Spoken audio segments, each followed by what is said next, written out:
Hi friends, video కనుక నచ్చినట్లయితే తప్పకుండా లైక్ చేయండి. శ్రీకర్ అవని రొమాన్స్లో మునిగిపోతారు. ఈలోపు తెల్లారిపోతుంది కదా. నిహారిక రెడీ అవుతూ ఉంటుంది. ఈలోపు అలక్య వస్తుంది. ఏంటి టీలు కాఫీలు ఏం రావా ఇక్కడికి అని చెప్పేసి అలక్య అడుగుతుండగా, ఇక్కడికి ఏమి రావు, ఎందుకంటే మన పనులు మనమే చేసుకోవాలి. ఏమన్నా పనులు చేయాలంటే అవని చేసుకుంటుంది. మేం జస్ట్ రెడీ అవి అక్కడ టిఫిన్ పెడితే తిని రావడమే, ఆఖరికి ప్లేట్లు కూడా తీవం, అంతా అవన్నీ చూసుకుంటుంది అని చెప్పేసి అంటుండగా, అంటే ఇప్పుడు ఇక్కడ ఎవరి పనులు వాళ్ళు చేసుకోనంటే ఇప్పుడు నేను టిఫిన్ టీ తాగాలంటే కిచెన్లోకి వెళ్ళానా, అవసరం లేదు. అయినా ఇక్కడ ఇలా ఉంది, మా ఇంటి దగ్గర అయితే పని వాళ్ళు నా కాళ్ళ దగ్గరికి తీసుకొచ్చి ఇచ్చేవాళ్ళు అని చెప్పేసి ఈ విధంగా అలికి అంటుంది. అదంతా అవసరం లేదు, ఎందుకంటే నువ్వు అతిథి కదా, అతిథి లాగానే ఇక్కడ ట్రీట్ చేయాలి. అవనిని ఆడుకునేదానికి ఒక మంచి ఛాన్స్ వచ్చింది.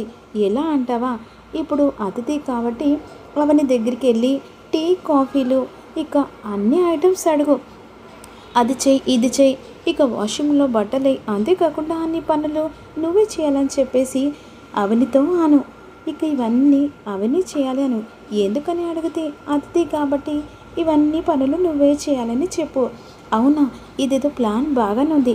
అవనిని బయటికి గెంటేయాలంటే ఇంటికి కోడలు కావాలంటే ఇక ఈ 15 రోజులు నువ్వు ఓపిక పట్టాలి. ఓపిక పట్టాలంటే అతిథిలాగా అవన్నీ టార్చర్ పెట్టాలి కదా. అబ్బా, మంచి ప్లాన్ చేసావు. ఇక ఏదైనా సరే నీ మాట ఎంబడి నీ వెనకాల మాట తూచ తప్పకుండా పని చేస్తూ ఉంటా, సరేనని చెప్పేసి ఇక అలకి అక్కడి నుంచి వెళ్ళిపోతుంది. నిన్ను అడ్డు పెట్టుకొని అవని దెబ్బ కొట్టే ప్లాన్ నా దగ్గర ఖచ్చితంగా ఉంది. అవని వేటెన్సీ అని చెప్పేసి ఈ విధంగా అనుకుంటుండగా అవని కిచెన్లో దోశలు పోస్తూ ఉంటుంది.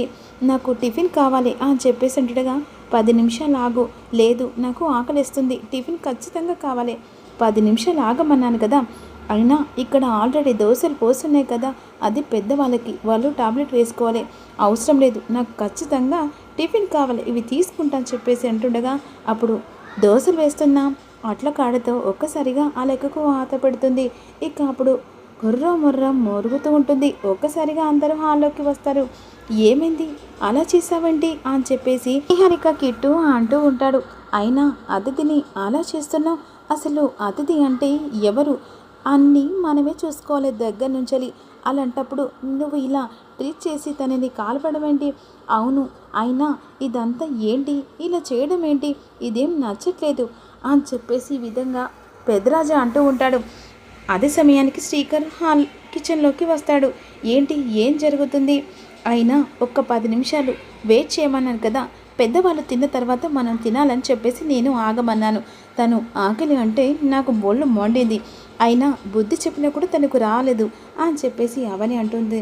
అయినా మా ఇంట్లో ఇలా ఉండదు, ఏదైనా నా బెడ్ దాకానే వస్తుంది, అలాంటప్పుడు నువ్వు ఇక్కడ ఉండడం ఎందుకు, నీ ఇంటికి వెళ్ళు అని చెప్పేసి అవని అంటూ ఉంటుంది. అయినా ఇదంతా కాదు కానీ నువ్వు ఇక్కడి నుంచి వెళ్తావా లేదా, అయినా ఇట్లా కాలవడం నాకు నచ్చలేదు. అయినా ఏంటి నీ పెత్తనం, బోడి పెత్తనం చూస్తున్నావు, నేను కాబోయే కోడల్ని, ఈ ఇంటికి కోడలను, నువ్వు 10 రోజులు ఉండిపోయేదానివి, అలాంటిది నన్ను కాలుస్తావా, నేను కోడల్ని కాదు మేనకోడల్ని కదా అని చెప్పేసి అవని అంటుంది. నువ్వు మేనకోడలు అయితే ఏంటి అని చెప్పేసి వెంటనే ఇక అవని మెడలు పట్టుకొని నెట్టేసరికి ఈలోపు సుజాత వస్తుంది. సుజాత అవనిని పట్టుకుంటుంది. నా చెల్లిని నెడతావా ఒసే అని చెప్పేసి వెంటనే అలకి చెంప పగలు కొడుతుంది. ఏంటి, నువ్వు నా చెంప పగలు కొడుతున్నావు, ఎవరివి నువ్వు, అయినా ఏంటి ఎప్పుడు చూసినా నీ చెయ్యి అందరి ముంగట లేస్తూ ఉంది అని చెప్పేసి ఈ విధంగా అంటుండగా, అసలు దేనికి వత్తోస్ పలుకుతూ ఇంట్లో ఉన్న ఈ కొడల్ని, ఇంటి కొడల్ని మీరు అవమానిస్తారా, దీనికి వత్తస్ పలుతూ, అయినా నేను కాబోయే కోడల్ని, నువ్వు కోడలు అవుతావో కాదో నాకు తెలియదు, కానీ ఇంకొకసారి నా చెల్లి మీద చెయ్యి వేసావనుకో నీ చెంపలు కాదు నీ చెయ్యిలు ఇచ్చి పొయ్యిలో పెడతా అని చెప్పేసి ఈ విధంగా అంటూ ఉంటుంది. అయినా నువ్వు చూస్తూ ఎందుకున్నావు అవని, దీన్ని మెడలు పట్టుకొని గెంటేవలసింది అని చెప్పేసి అంటుండగా, దీనికి సంస్కారం లేకపోయినా నాకు సంస్కారం ఉందక్క, అయినా నన్నే గెంటేస్తావా అని చెప్పేసి విధంగా అత్తయ్య మామయ్య అని చెప్పేసి పిలుస్తుండగా, పిలవండి, ఎవరిది తప్పుందో వాళ్ళు బయట పెడతారు, అమ్మ నాన్న అని చెప్పేసి శ్రీకర్ పిలుస్తుంటారు. అప్పుడు వెంటనే వేదవతి ప్రసాదరావు కిందికి వస్తారు. చూడండి అత్తయ్య, అసలు ఏమనుకుంటుంది యవని? అంతేకాకుండా ఇది యువతొచ్చి నన్ను కొడుతుంది. యువతినో కాదే ఏంటి మేనగొడని, వచ్చే రైట్స్ నాకున్నాయి అని చెప్పేసి ఈ విధంగా సుజాత అంటూ ఉంటుంది. అయినా కొట్టే కారణం వెనకాల ఎందుకంటే ఈ ఇంటి కోడల్నే మెడలు పట్టుకొని బయటికి గెంటేస్తుందా? అయినా ఏంటత్తయ్య దీన్ని నన్ను కొట్టడం ఏంటి?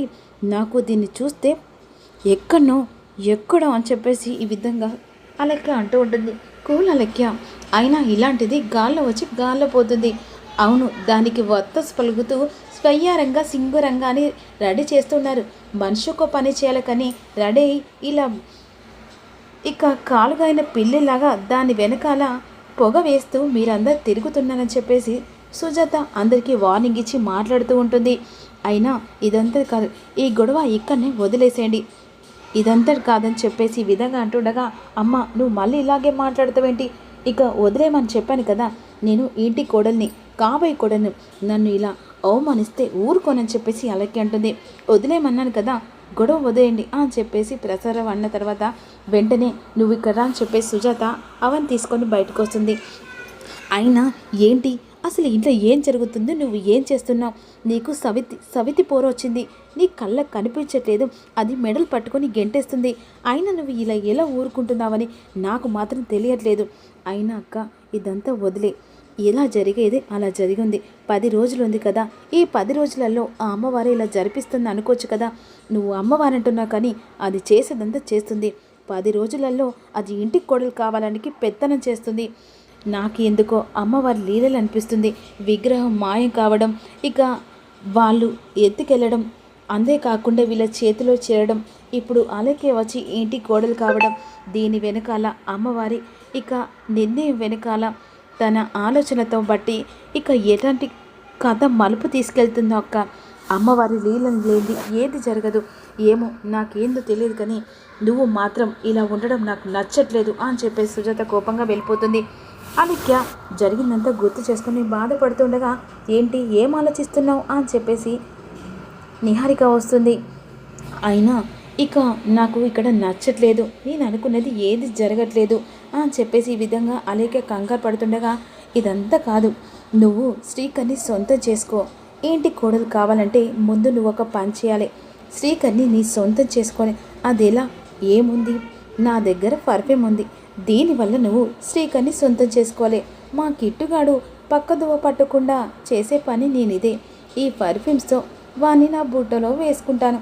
అప్పుడప్పుడు ఇలాంటి రొమాన్స్ చేస్తేనే వాడు ఎక్కడికి వెళ్ళాడు అని చెప్పేసి అలక్యతల్లో పూలు పెడుతుంది. ఈ పర్ఫ్యూమ్స్తో ఇక శ్రీకర్ ఆఫీస్ నుంచి ఎలాగో వస్తాడు.